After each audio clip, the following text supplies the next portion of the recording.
Halliburton's hurt right away when he fell. Of course, that strained calf, he's in pain, so emotional.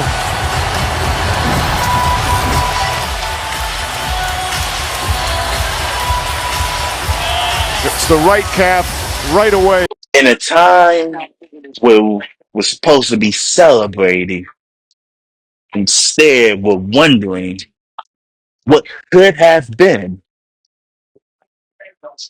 But before I talk about the Halliburton injury, I want to focus all of the attention on OKC. First, I want to congratulate the Oklahoma City Thunder on winning the 2025 NBA championship. They were the best team from start to finish, winning 68 games during the regular season and became the third team in NBA history or tied for third to win the title with 84 wins total. So whether you like them or whether you don't like them, whether you respect them or don't respect them, you have to give credit where credit is due. And what they did is so impressive from start to finish that you have no choice but to respect them. Shea Gilgeous Alexander, a dominant season, winning this year's MVP, winning the Western Conference Finals MVP, winning the 2025 Finals with his team, and then securing it with the NBA Finals MVP. In the 7 games against the Indiana Pacers, he scored he scored a total of 212 points, the most points for a total NBA Finals series since LeBron James in 2015, where he scored 215 points. This dude, a Canadian, perhaps I might add, was dominant in this series. And even in the games where he didn't shoot the ball well, he was still aggressive. He was still attacking. He was still controlling the offense, not being phased. And that's what you want out of your best players in the best moments. A guy that is poised, a guy that knows what to do in the moment, a guy that is not afraid of the moment. And that's what Shea Gilgis Alexander, or you can call him SGA, was about. It's very, how I put it, it's very something. It's very telling that the future of OKC could perhaps be in good hands. But I'm gonna be honest with you. If you watch my last video, I gave a little disclaimer, I gave a little hint that I feel like OKC should not run back with the same squad. And this is why I know why. And now what I'm going to do in this video is talk a little bit about why I feel OKC shouldn't run it back with the same squad, but then also get to, of course, the devastating injury suffered by Tyrese Halliburton. Well, unfortunately, when we hear the news today, or by the time I post this, we might hear that unfortunately it's an Achilles tear, and he's potentially out or will be out for the whole season next year. For the reason I feel OKC can't run it back with the same squad is because of a few reasons. One, we have seen teams that have tried to run it back with the same squad and fail to win a championship. Look at the Denver Nuggets, for example. Now, their situation was different. Their situation was more strictly on cap. but they try to run it back after they won the 2023 championship, where they beat the Miami Heat. And I want to say five.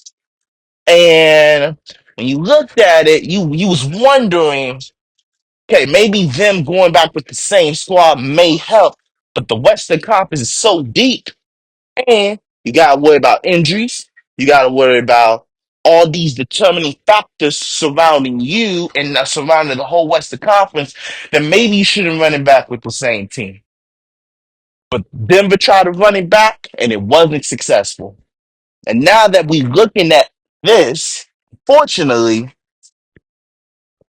now the difference between OKC and Denver is that OKC has a lot of assets from draft capital that they can trade for a player, from guys that potentially they may not re-sign. Because OKC, all they can do, and they can go into the luxury tax without, there are going to be complications, of course, but they can get out of it very easily. So if you want to say, I will say this. I will say OKC is one of the few teams that is in the best position to repeat based on the circumstances behind. But you got to think about another reason I feel like they can't run him back with the same squad. And if I'm wrong, I'll come back a year later and said I was wrong. But I watched these finals. Although I didn't post about them, I watched them very closely, even watched the highlights. And OKC's offense at times looked very, very stagnant to the point that it started to become a little concerning. Like, ugh, maybe maybe they can't win the title.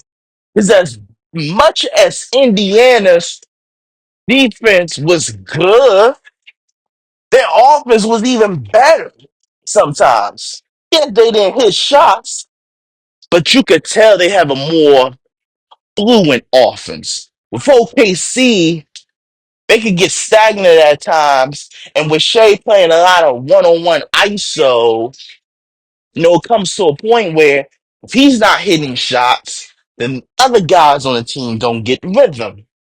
And I think when it comes to basketball is all about rhythm and timing. If you can make the shots, if you can get your shot going and you hit a couple shots at a time, the rhythm will be so much easier. But if you take a shot, let's say 5 minutes into the game, and then you don't take a shot until like 7 minutes into the next quarter, you could lose some of that rhythm. You could lose some of that flair, like they call it. And now, what I've seen Indiana do, I would not be surprised if teams say, you know what, OKC can be stopped.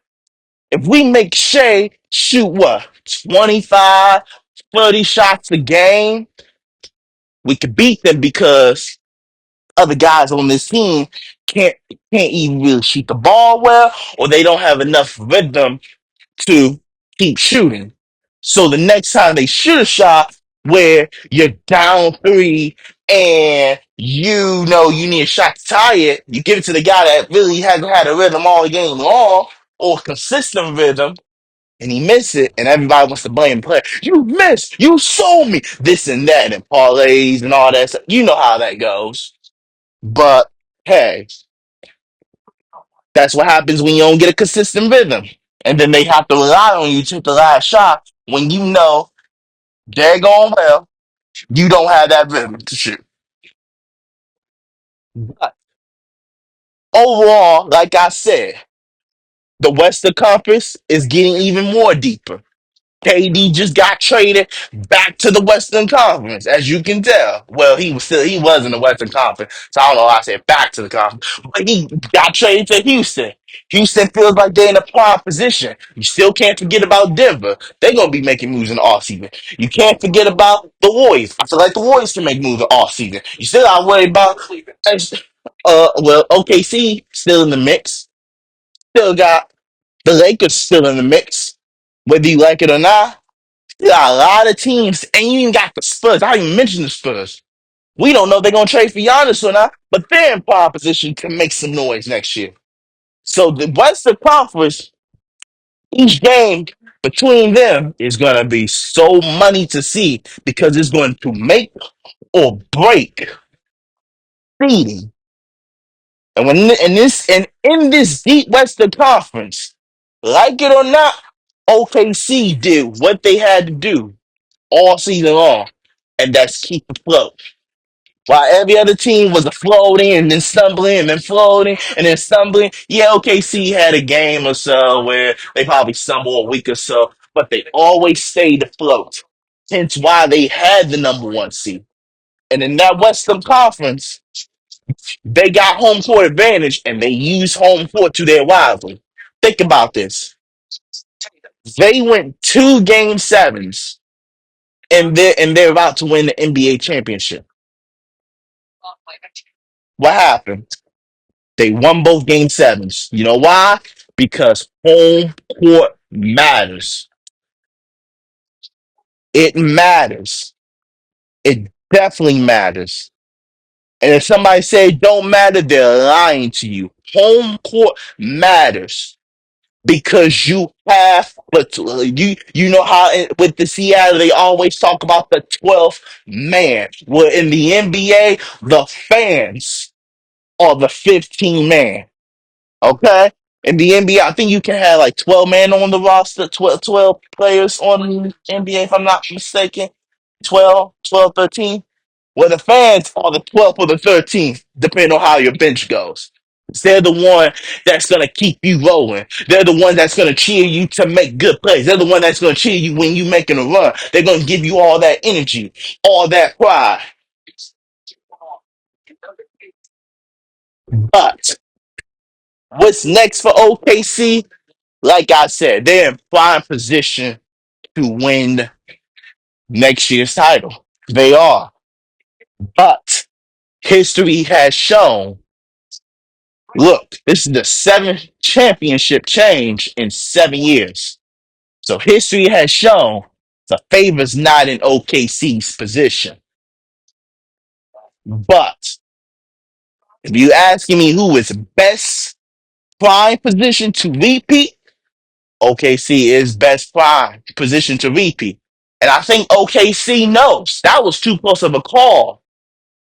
They're probably going to change some things up. You might trade in Aaron Wiggins to get more draft capital or get a trade in Aaron Wiggins for a better bench player. Guys that can have more prominent roles and train some of the young guys to teams that they can get more starting time with. So, and everybody wants to pay their players after winning the championship. With this new cap situation, I would say I keep comparing cap, but it is basically a cap. But with the new CBA and those luxury tax rules, you can't really pay everybody. And they did that because of the Warrior situation. They did that. But that's OKC side of the story. So before we transition, I want to congratulate OKC for winning the 2025 NBA titles. Y'all earn it. Y'all work for it all day long, and y'all deserve it. Now, let's transition to Indiana.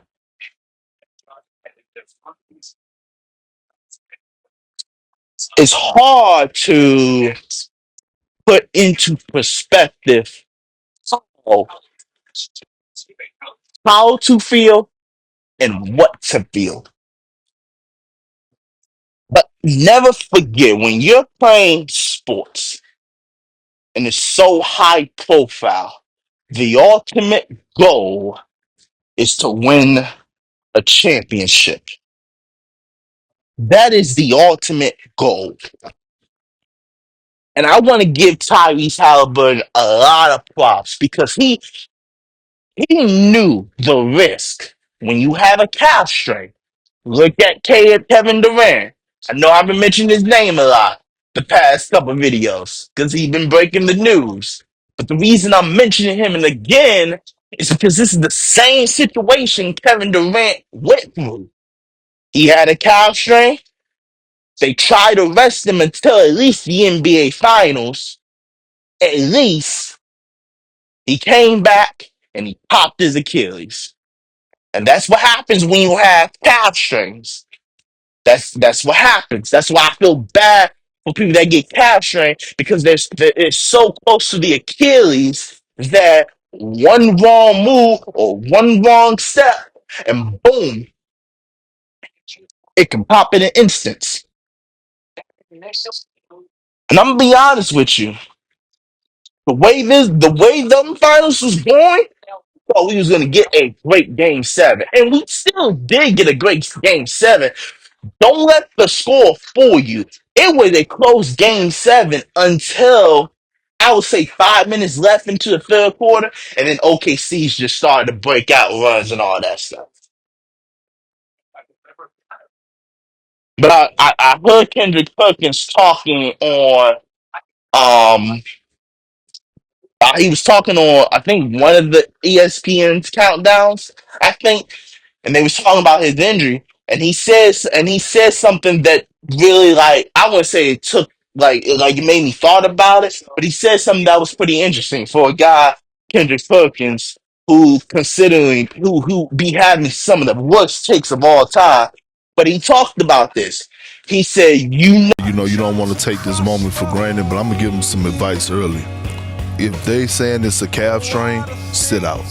Same advice I gave to Kevin Durant. Forget what the franchise is telling you. Sit out. And then what happened games later when Kevin Durant came back? He tore his Achilles. no, it's a risk. You know the risk of playing with a strain, especially a calf strain. There's a risk. Tyrese Halliburton knew that. And in no way, shape, or form, I am blaming him. I am just saying he knew the risk. And unfortunately for Tyrese Halliburton, it's sad that's where we at. And that's where you kind of wonder what if? And there's a lot of questions that you have to ask yourself. What if Tyrese Halliburton play all 4 quarters? What if Tyrese Halliburton, um, what if he knew, what if he kept this hot streak going? Because I want people to understand when Tyrese Halliburton went down, the dude had threes, three deep threes, and he was 3 or 4 from the field, 3 or 4 from the 3 point line, and had already had 9 points. The man was on fire. And then he was about to pass Shea because Shea was already late to him, and he I wouldn't say cross Shea, but he got him off track, and his Achilles popped. And then you saw the emotion on his face because and he just kept hitting the floor. He just kept hitting, boom, boom, boom, because he knew it was done. He knew it was over. I hate to say this, but you know. And then he talked in the press conference like, if I feel good to play, I'm going to play. But this changed everything for the Indiana Pacers. It does. I seen something on ESPN at the time I am recording this morning, and they was talking about the Pacers stars shifting after the Halliburton injury, according to ESPN Sports Bets. The Pacers, before the Halliburton injury, win or lost, were a 10 to 1 to win the NBA championship, or at least making it to the finals again. And after the Halliburton injury, they went from 40 to 1. Whereas Kevin Durant, Houston was plus 1,800, and now they was probably like plus 250, the second off behind OKC. So it shows you what difference and how much big of a difference the whole injury and the trade shifted. And now you ask yourself, what is next for Indiana? I don't know. Nobody knows. But I'm gonna be honest with you. He's not coming back next season. You don't know if he's gonna be ready at the start of 2 years from now. And it's like it's like he's not getting any younger either. He's getting older. And Tyrese Halliburton in an offense where it's so fast paced and all that stuff, you wonder if his game will change. Because I think that's what makes Tyrese Halliburton so unique. It's not that he has the ability to score, it's that he has an ability to change the pace whenever he wants. He has a unique way to up the tempo a little bit. And if you're telling me that Tyrese Halliburton is going to be a different player because of this Achilles injury, then now the next question is he going to be the same player when he comes back? Or is he just going to be an old Tyrese Halliburton because of injuries? Not because he is old himself. And he's not even really old, but if you get Achilles injuries in your 20s, you have a risk of getting Achilles injuries. I'm going to say a risk, but you have a risk of getting Nicky Knack injuries in your 30s because you're getting older. You're not getting younger. So when you get older, you're more prone to injuries. It's sad. It's very sad, and I'm heartbroken for him. But I want to give Indiana their props because nobody thought they was gonna make it to the finals. We thought they was gonna lose to Dame. Then we thought they was gonna lose to the Cavs. Then we thought they was gonna lose to the Knicks. Oh, and then we thought they was gonna lose to OKC in five, but then they stole game one. And then when OKC took game four, we thought they was gonna lose in six. And then they won game six because they lost game five. And then and then we knew they was gonna lose to OKC in seven. But we thought it was gonna be a destroy. And it was at the end, they was outdoing OKC for a little bit. They were up one time. I won. And then that third quarter comes in. They start turning the ball over. OKC did it. And OKC extended the lead or they upped the lead from being down one to being up 15, 13 to 15 points. And that's what happens. And the LKC and Indiana, they show their weakness, not having a point guard to help distribute and knowing what the play does can hurt you. But this hurts for Indiana because you know they're not winning next season. So now the question becomes what changes are going to be made to this roster when Tyrese Halliburton comes back? Is Miles Turner going to get traded? Finally, Miles Turner was a no-show in this finals. He had a few plays here and there, but he was a no-show. You expect Siakam to take a step, but we seen Siakam with the Raptors by himself, and they really wasn't winning. It was when he went to a team like Indiana where they had supporting pieces around him and he was able to elevate his game. So now you asking Siakam to be the number one, and I'm not saying he can't be a number one, but what I'm saying is in order for Siakam to be at his peak and in order for Siakam to be successful, he will prefer to have pieces around him that can score as well so it can take some of the load off him because Siakam, remember, Kawhi Leonard was the best player on that team, but Siakam was that good. He just was. So it sucks. That's the reality that we are in. So and then Yeah, think about it. But this is why I will say it is time to unleash Benedict Mathurin. Why does that name sound familiar? Because he is the bench player for the Indiana Pacers. And people forget that Pacers squad is stacked. And what is so stacked about them is that you can have a guy by Benedict Mathurin on the bench. TJ McConnell's going to have an even bigger role next year. And I think TJ was huge in these finals. And then for finals MVP over Siakam and over Halliburton. They might would have gave it to Siakam, but if you would told me TJ McConnell won will and they if Indiana won TJ McConnell would have won MVP, I would not have been mad.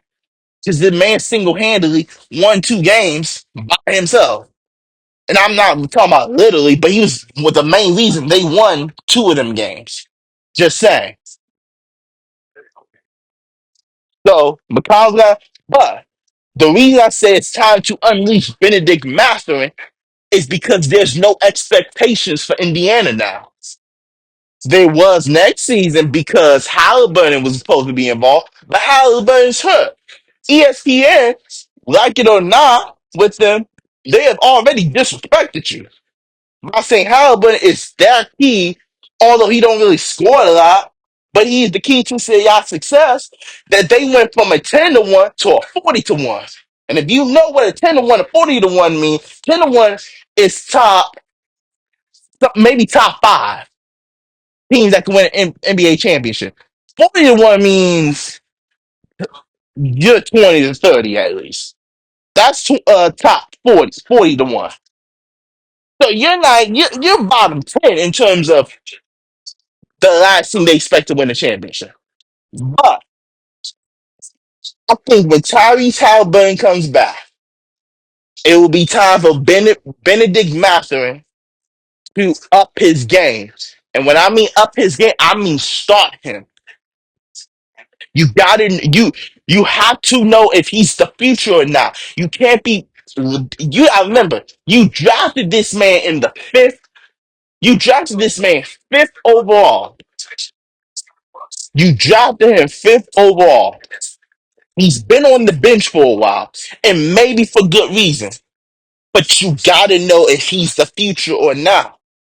And the only way you have to know if he's the future or not is by putting him in the starting lineup and let's run with him. And if you know he's good, you would know he's good.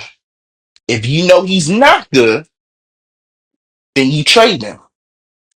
But that is what's next for the Indiana Pacers. Not trading, starting Benedict Mathurin and go from there. And then by the time Tyrese Halliburton comes back in 2 years, because he's out next season, so 2 years for Benedict to really assert himself as being the number one.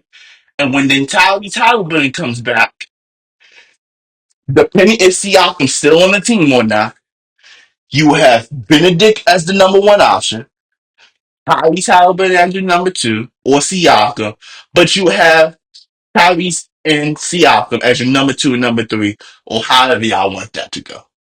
But this next season for the Indiana Pacers will be about making sure Benedict Mathurin becomes the number one.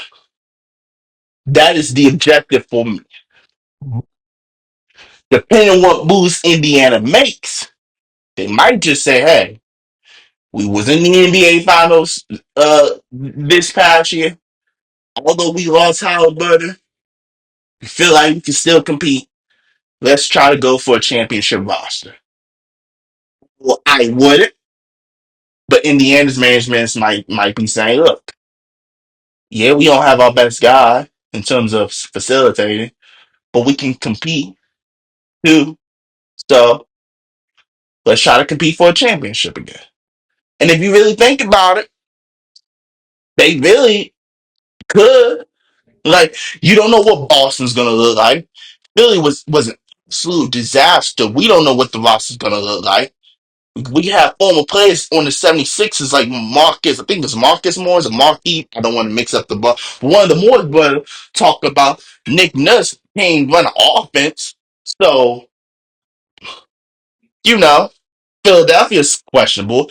The Bucks are definitely questionable because Dame is out and you don't know if you're trading Giannis. So, you already beat the Knicks. Indiana, not Indiana, because I'm talking about Indiana. Orlando, yeah, they trade for Desmond Bain for four first round picks. Is Desmond Bain really the needle mover y'all looking for? That's a question. Cleveland, y'all beat Cleveland with their best. So they really about to run it back with the same squad? They shouldn't, but they ain't like they are. So, like for Indiana, they pretty much in a unique position too, because if they go for a championship roster, nobody will blame them. But if they said, "Hey, this is like a, I want to say a rebuilding, but it's a recalibrating year," see where like our young guys are, nobody will blame them either because Alabama's gone. But it's a sad situation, no matter how you're looking at it, and I feel bad for the Pacers organization and Pacer fans because you felt like your heart was ripped out of you in that moment. But you know, life happens and you gotta pick up your feet and move on with that. But I didn't do an introduction today because I the way I wanted the video to go was I had a phone call, so I'm sorry that the video got abruptly stopped. But it's only going to be a few, a couple minutes. Long story short, I'm sorry for Indiana fans and the Pacers organizations. Yeah, it felt like your heart was ripped out in that moment. But I think, like I said, I might edit that part out that was cut. But you know, long story short, it hurts that this happened to y'all. And I think next season is just about developing the young guys that y'all drafted, like a Jarris Walker, a Benedict Mathurin, and some of them young pieces. And y'all still have draft picks. So like y'all could use some of that draft capital to trade for like a vet to start. I feel like Indiana is in a good position to at least, fight for the playoffs and try to get into the playoffs. But in terms of like competing for a championship, I think that ship sailed last night when Halliburton went down. And it's sad that he went down with an Achilles type injury because had he went down and it was like another strain or something, I think everybody would have been like, okay, it hurts, but at least we have him from next season. But the fact that he went down with an Achilles and everybody is assuming that is an Achilles tear literally does not help the cause no matter what. But like you said, life you got like people say, life you got to find a way to move on. That's what the Pacers unfortunately have to deal with that reality and moving on. And yeah, I'm sorry for them. And hopefully, next NBA season will be awesome, and I think it will be awesome, honestly. So I want to appreciate everybody for this good NBA playoffs. OKC winning a thrilling Game 7.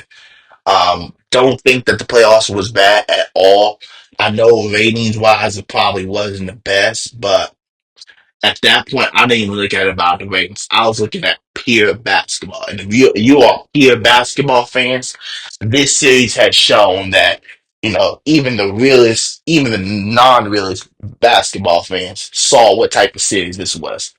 Thrilling, exciting, both teams outmaneuvering each other, both teams trying to uh what's the word I'm looking for? I lost track of the word, but both teams just playing mind games with each other, and it turned out into a good Game 7 until the third quarter, where OKC wins the series 4-3. We're not only winning the finals championship, but they have a guy that has completed the trifecta of winning the MVP. Finals MVP, and a champion, and all in the same season. So I appreciate it. Thank you so much. You know what to do. Like, share, comment, subscribe if you're new. You know my socials. I'm going to plug them right here. Follow me on those socials and enjoy the rest of your day. Goodbye. Mwah, and good night.